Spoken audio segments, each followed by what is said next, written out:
Ok. En Efesios 1:4, hermano Juan, lo que Pablo no tiene, a ver, mira, no tenemos contención, hermano, en que Dios es quien hizo la acción. Ahí no tenemos contención. No tenemos contención, hermano Juan, en que es un auristo, en que esto fue algo que Dios hizo eh, antes de la fundación del mundo, ¿no? Lo temporal, quiero decir. No tenemos, pero no tenemos contención en eso, hermano Juan. No tenemos contención, como ya dije, en que Dios es quien hizo esa acción, ¿no?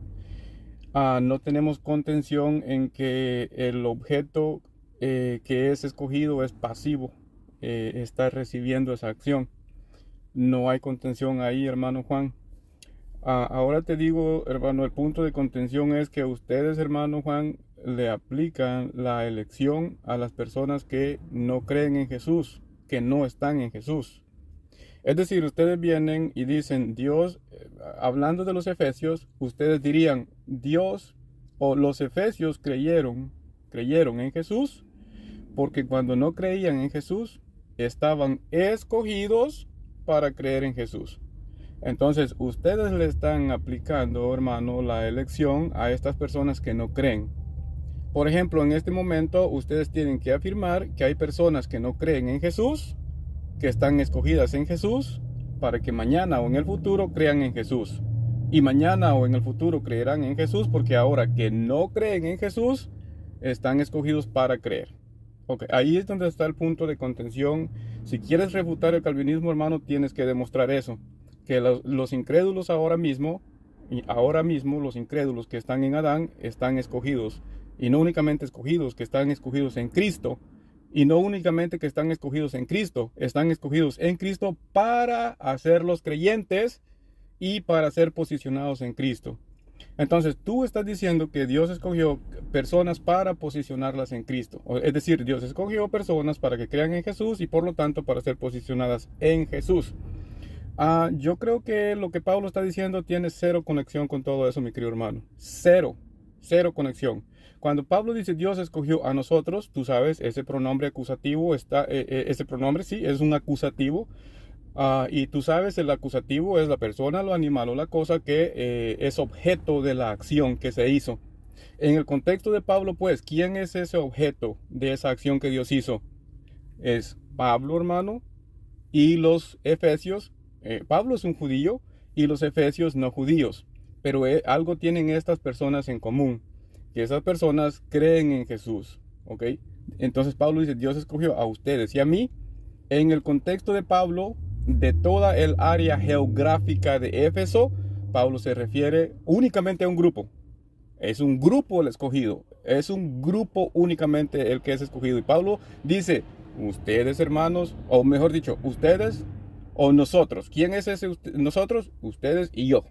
Ese es el pronombre de la primera persona plural. Somos escogidos. Ok, ¿para qué son escogidos? El propósito, como tú ya lo bien lo mencionaste, ¿para qué? ¿Para hacerlos creyentes? No, no, hermano, no. Claramente te dice Pablo exactamente el propósito. Pablo dice, no, perdón, nos dice en dónde fuimos escogidos. El complemento circunstancial locativo. ¿En dónde fuimos escogidos? En Cristo. En Cristo fuimos escogidos. No fuimos escogidos en Adán para hacernos creyentes y ser posicionados en Cristo. No, fuimos escogidos en Cristo. Ahora, ¿para qué? Ahora el propósito. ¿Para ser creyentes? No. Fuimos escogidos en Cristo para ser santos y sin mancha delante de el Padre, delante de Dios. Para eso nos escogió el Padre en su Hijo, a nosotros, para ser santos y sin mancha delante de Él. Por lo tanto, hermano Juan, tú eres santo y sin mancha porque tú estás en Cristo. Yo soy santo y sin mancha porque yo estoy en Cristo. Los efesios eran santos y sin mancha. Incluso Pablo dice a los santos y fieles que están en Éfeso. Son santos y fieles, ¿por qué? Porque están en Cristo. En Cristo, pues, las personas son santos y sin mancha, porque eso es, Dios escogió a las personas en Cristo para ser santos y sin mancha. Entonces, hermano Juan, tú tienes que demostrar que cuando tú no creías en Cristo, estabas escogido en Cristo. y que creíste en Cristo, porque cuando no creías en Cristo estabas escogido para creer en Cristo. Ahora tienes que demostrar que tú eras santo y sin mancha cuando no creías en Cristo. ¿Por qué, hermano Juan? Porque la elección es para ser santo y sin mancha. Por lo tanto, si tú eras escogido en Adán, tú tienes que demostrar que tú eras santo y sin mancha. Bueno, si no puedes demostrar que eras santo y sin mancha cuando estabas en Adán, entonces o Dios falló y no te pudo hacer santo y sin mancha, o tú le estás mal aplicando la elección el objeto directo a las personas.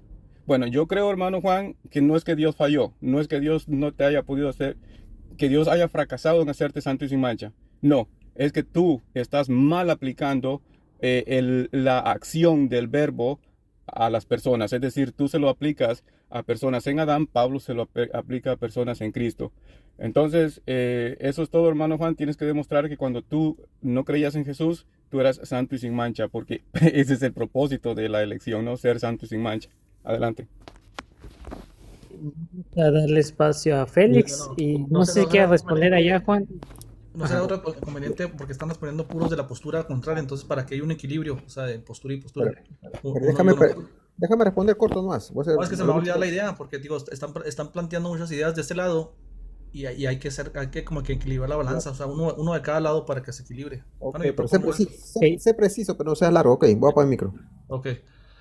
Bueno, entonces, Berly pues acaba, si no se fija, si no se dieron cuenta, se refutó solo, ¿no? Te voy a decir por qué.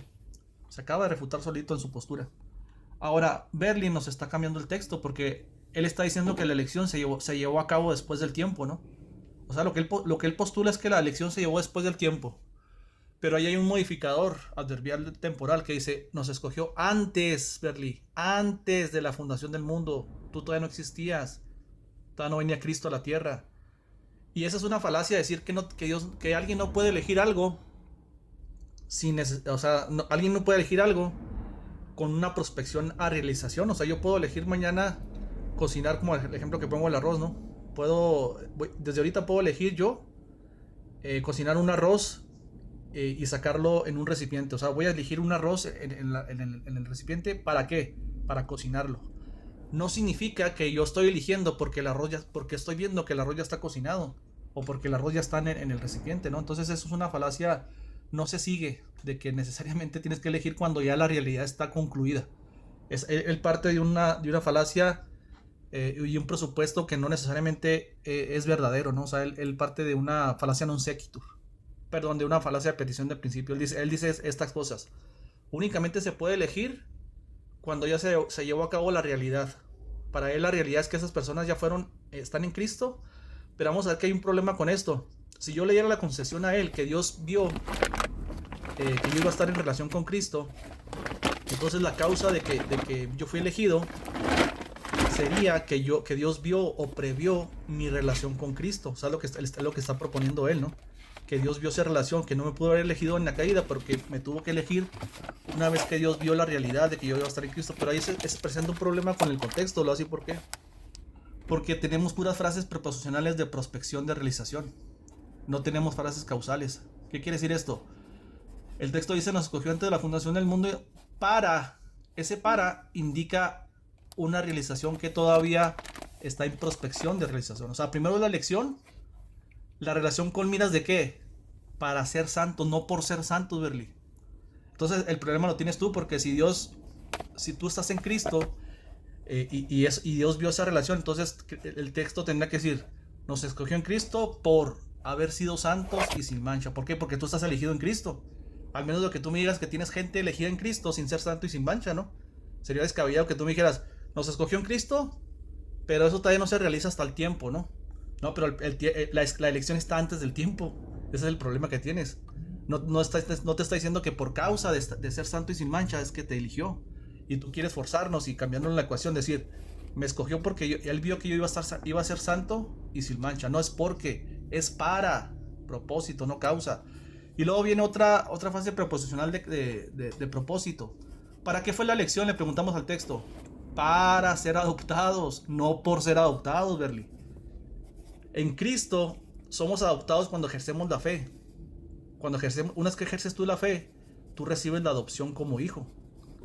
Entonces tú me entenderías a gente escogida en Cristo sin ser adoptado todavía, porque para ti la adopción se tiene que llevar en el tiempo, pero la elección es anterior al tiempo. Por eso dice, nos escogió antes de la fundación del mundo, no porque él vio que iba a ser adoptado, no porque él vio que iba a ser santo y sin mancha. Esas frases preposicionales destrozan totalmente ese movimiento moderno, ¿no? Es una innovación teológica, es el provisionismo. Porque si tuviera razón tú, Berli, todas esas frases preposicionales tendrían que ser de causa. Por causa de que Dios vio que fui santo, por causa de que Dios vi que recibí la adopción, por esa causa fue que nos escogió en Cristo. Pero las acciones prospectivas de realización despedazan esa postura humanista. Me escogió a mí para realizar una acción futura. ¿Qué es la acción futura? Para ser santo. ¿Cuál es la acción futura? Para ser adoptado hijo suyo. Para eso me eligió. Entonces las frases preposicionales aquí, Ferli, destrozan tu postura, bro. Tú tendrías que demostrarme que me escogió por haber sido adoptado, por haber sido santo y sin mancha. Al menos de que tú me tengas gente en Cristo, escucha esto, al menos de que tú me tengas gente en Cristo, estando en Cristo, sin ser adoptado y siendo manchado y siendo apartado, porque la palabra santo es apartado, ¿no? Tú tendrías que demostrar a nosotros que podemos estar en Cristo, estando manchados y sin ser adoptados, ¿no? Y luego el versículo, ya con esto cierro, el versículo 5 sepulta esa postura humanista, ¿no? Porque dice, de acuerdo a que nos eligió. Ahí hay un cata de referencia en el versículo 5, o sea que es de referencia o de acuerdo a esta norma, a este régimen fue que nos escogió. Si la postura de usted fuera correcta, entonces tendría que decir, de acuerdo a mi decisión, de acuerdo a mi fe. Pero ¿por qué Pablo, aquí tenía Pablo el momento exacto para decirnos en base a quién nos eligió? O sea, aquí tendría que haber destacado la decisión del hombre, pero dice, al puro afecto de su voluntad, Berli. Dios no fue movido por una causa externa para tomar esa decisión. Cuando dice el puro afecto de su voluntad, dentro de la propia voluntad de Dios, nació la voluntad de elegirnos, nació la voluntad de escogernos, dentro de la propia voluntad de Dios. No dio un agente externo a él para que moviera su voluntad, ¿no? Porque aquí Pablo tendría el escenario perfecto para ser profesionista. Nos eligió en él según la fe que vio en mí, según mi decisión, según lo que yo hice. Pablo aquí tendría el momento exacto para decir cuál es la base de la elección. Pero cuando dice el puro afecto de su voluntad, Dios no fue movido por una causa secundaria. Dentro de la misma voluntad de Dios nació la elección. Entonces tienes esos problemas porque tú me tienes a gente escogida sin ser santa y sin ser adoptado, ¿no? Okay. Y si tú tienes a gente en Cristo sin ser adoptado, ¿qué quiere decir? Que tú tienes gente escogida sin la fe y bienvenido al calvinismo, ¿va? Pero tú tienes que mostrarnos que primero tuviste fe y fuiste adoptado, y por causa de que fuiste adoptado, Dios te escogió. Y eso sería en contra del texto y mutilar las proposiciones de propósito. Adelante. Ok, Fernando. No sale tiempo a Félix. Adelante, Félix. Tómate el tiempo, hermano. Lo mismo. Le ha dado como 5 minutos. Juan, mira, voy a ser preciso. Juan acaba de deslindar que nosotros ahorita que estamos en Cristo somos adoptados en plenitud. Juan, esa sería la pregunta. ¿Tú has adoptado en plenitud en todo tu ser? La respuesta es no, Juan. Por eso yo te digo, yo te reconozco que ustedes son estudiosos de teología reformada, pero de Vila no conoce. O sea, tú estás hablando como si la adopción plena ya está en el creyente, en el salvo. Eso es falso. Romanos 8:23. Y no solo ella, sino que también nosotros mismos que tenemos las primicias del Espíritu, nosotros, se incluye el escritor, el apóstol Pablo, también gemimos dentro de nosotros mismos esperando la adopción. ¿Cómo que cuestiona la adopción, Juan Peña? O sea, tú estás adoptado en plenitud. El apóstol Pablo, con más sabiduría que tú y que yo, dice, esperando la adopción, la redención de nuestro cuerpo. Tenemos la adopción en plenitud, según este texto. No lo tenemos en plenitud. Falta la adopción de nuestro cuerpo, la redención del cuerpo. A eso se refiere lo que te acaba de decir, Berlín. Vamos al texto que dice Efesios capítulo 1, verso 4. Dice, según nos escogió en él. Tú sabes gramática, Juan Peña. Basta que digan él y está poniendo condición. Acá ya está poniendo condición en Cristo. Dice, según nos escogió en él. Ya está metiéndose en la condicionalidad. Y todos sabemos, para estar en Cristo está la condición de creer. Nadie puede estar en Cristo sin la condición de creer. Ahora, salvo que tú me digas que creer tampoco es condición. Repito, primero te estoy probando que falta la adopción plena. Y el texto lo que dice, está hablando de la adopción plena, donde dice, según nos escogió en él antes de la fundación del mundo, para que fuésemos santos y sin mancha delante de él. O sea que tú no tienes mancha. O sea, eres inmaculado. O sea, la pregunta sería, ¿Juan Peña al día de hoy es inmaculado, sí o no? La respuesta es no. Tienes el pecado en tu carne todavía. Entonces, qué tal ignorancia teológica, Juan Peña? Acá el texto está hablando de la glorificación. Dice, en amor, habiéndonos predestinado para ser adoptados hijos suyos por medio de Jesucristo, según el puro afecto de su voluntad. ¿De qué cosa está hablando este texto? Está hablando de la glorificación, de la adopción en plenitud. Ahora vamos a escuchar tu refutación. Si me refutas, te repito, te estoy probando que la adopción en plenitud no está en el creyente. Falta la adopción del cuerpo, falta la redención del cuerpo, falta la glorificación. A eso se refiere. Nos escogió en Cristo para la glorificación. Eso es lo que dice el texto. Pero acá, como el temita está en la elección incondicional, está condicionado. Está condicionado para Dios, Cristo. O sea, Dios elige antes de la fundación del mundo en Cristo, en la condición de estar en Cristo. Y para estar en Cristo, lo dice bien claro el texto de el verso 13. En Él, o sea, en Cristo también vosotros, habiendo oído la palabra de verdad, el evangelio de vuestra salvación, y habiendo creído. Está la condición de creer. Por lo tanto, es correcto lo que dice Berlín.